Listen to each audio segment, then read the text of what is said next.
doesn't love a good old-fashioned zero-to-hero tale? Whether it's a coming-of-age rom-com or a hit shonen anime. But if we're being literal, only one anime character springs to mind as an embodiment of the phrase: Izuku Deku Midoriya from My Hero Academia. I mean, in the span of like a year, young Izuku went from a scrawny geek with social anxiety and no quirk to a ripped Chad and the successor to All Might, the #1 hero in Japan. But what would happen if, instead of giving Izuku hope, All Might was honest and mercilessly crushed Broccoli Head's dream? Well, let me tell you. Firstly, if you thought he cried a lot before, man, are you gonna love this. With his dreams completely snuffed out, shattered, and stepped on, Izuku falls into a full-on depression. He doesn't even apply for UA. He doesn't even leave his room. Until he stumbles onto a video of some homeless-looking hero stopping a villain. Izuku's about to click off when he realizes he's never seen this hero before. In fact, he just looks like a regular guy dressed in shady clothes covering his face with a pair of stockings or like a scarf. Then Izuku realizes the man in rags isn't a hero. He's a vigilante called Knuckle Duster. Intrigued, Izuku falls down a rabbit hole of watching and reading up on these vigilantes. People who use their quirks to help and protect communities and others without a hero license. Technically illegal, yes, but effective, you bet. It doesn't take long for Izuku to become completely obsessed, inspired. So inspired that he starts working out, like a lot. He convinces himself that he can be a vigilante because no matter what anyone else says, he knows he can help people. And it doesn't help when Izuku finds online message boards on how to become a vigilante. Before he knows it, young Midoriya is learning how to make rudimentary gadgets like smoke bombs and how to fight via totally real and accurate self-defense videos. And one dark and lonely night, Izuku decides to take the next step and actually go out on patrol. Izuku starts small, by basically just walking around his neighborhood looking for hooligans, scoundrels, or ruffians. But all the action he gets is helping a drunk with directions. Until one night, it isn't. Izuku eventually stumbles upon a woman getting mugged. Now, Izuku's pretty buff, but he's still just a kid who's never really been in a fight before. So he pretty much just manages to distract the mugger so the woman can run away. Izuku uses a smoke bomb which barely goes off and gets away battered, but crying tears of joy. For the first time in his life, Izuku feels like a hero. Izuku practically gets addicted to the feeling. He goes online and scours message boards for someone who could teach him how to fight.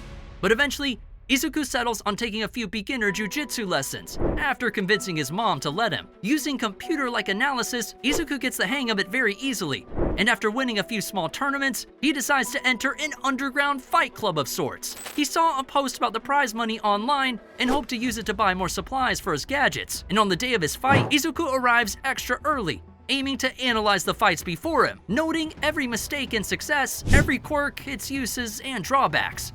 Time flies, and soon Izuku has to enter the ring in full vigilante costume. The announcer asks Izuku what he should call him, and Izuku mumbles the only name he considers suitable: Deku. Izuku enters the ring, and opposite of him, he finds a very intimidating opponent. Before Deku can mentally prepare, the cage surrounding the ring shuts and the bell's rung. Game time! From watching the previous fights, Izuku's able to make up for his lack of actual fighting experience using the OP power of prep time. And much to everyone's surprise, including his own, Izuku actually manages to win. This introduces a cycle of Izuku fighting in these matches, winning most of them, and using the money and the internet to build more useful and complex gadgets, which he uses to patrol. But Izuku actually gets pretty bored with this routine after some time. He feels like he can do more, and with his confidence strong, Izuku starts patrolling further into the city, where things aren't as quiet and safe.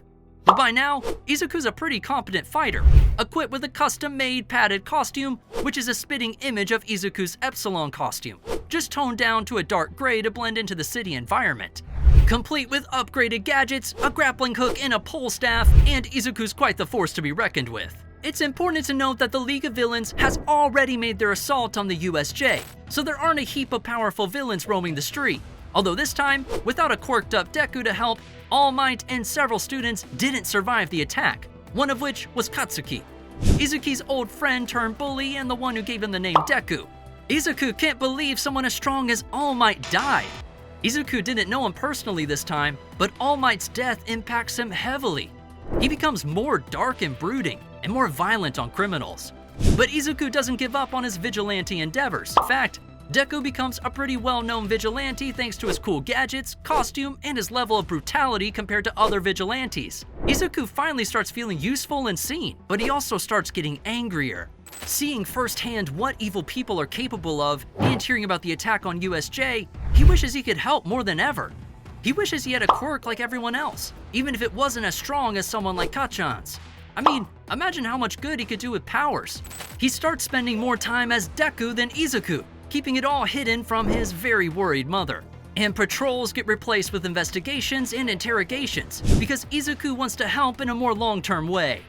Instead of beating on random muggers, Izuku starts taking down drug dealers, breaking up small gangs and crime syndicates, and even solves a few murders the police gave up on. Izuku creates his own online forum, where civilians in need can report crimes and request vigilante assistance. Very soon, the public regards Deku as a genuine hero, garnering him his own news segments. But it's not all great. With all this fame and attention, Deku's put on a most wanted list for operating illegally. And every now and then, Izuku has to fight or run from a pro-hero. Reports start coming in of heroes being killed, with many online speculating Deku's behind it. To stop others from getting hurt and to clear his own name, Izuku decides it's up to him to defeat this hero killer. Using a map, Izuku marks the points where the bodies of the heroes were found to triangulate a very general area he might find this murderer. As soon as he does, he heads out. Izuku scopes out the area, trying to find the place where someone like Stain might set up a hideout. Day in and night out, Izuku patrols. One night, Izuku follows a very flashy young hero on patrol from the rooftops. And just as he hoped, Stain appears to do the whole hero killing thing. Izuku is about to intervene, but decides to wait and watch the fight. He knows Stain has to have one heck of a quirk or strategy to kill several pro heroes. Izuku analyzes Stain's fighting patterns but can't make out his quirk until he licks his sword and paralyzes the hero. Right before Stain can finish the hero off, Izuku throws a smoke bomb and grapples down to help. Izuku plays it aggressively and rushes Stain. Stain's surprised, but excited the fighting's not over. Using his pole staff, Izuku manages to not get sliced up. But even with his insane analytical abilities, he gets overwhelmed by Stain's sheer skill. Stain would also see an opening and nearly kill Izuku.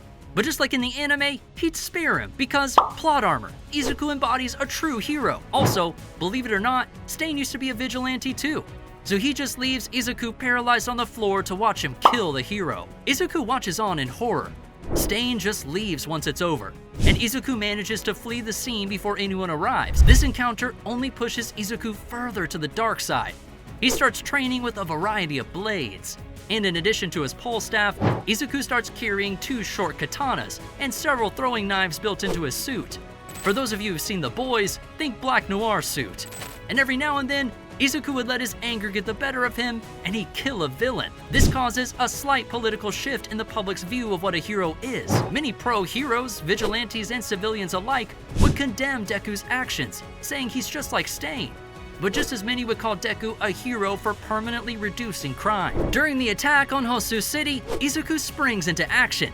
He manages to distract a Nomu attacking civilians with a few small homemade explosives, long enough for Endeavor to finish it off. Luckily, Izuku manages to disappear before Endeavor can threaten to arrest him. While zipping through the city a la Attack on Titan, Izuku sees Stain fighting Tenya Ida, a UA student he recognizes from TV.